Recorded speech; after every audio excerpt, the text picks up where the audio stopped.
Hello everyone, today I'll show you how to convert a PDF file to PostScript file using Adobe Acrobat Pro DC. Open your PDF file and select your Tools option.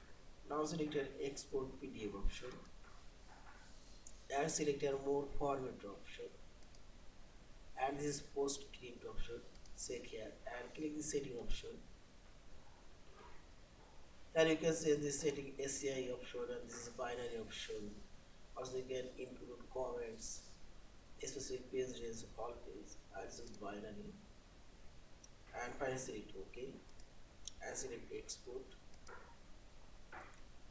So the save file folder location, and you can rename it and select save and save this. And this is a PS file already created. Yeah.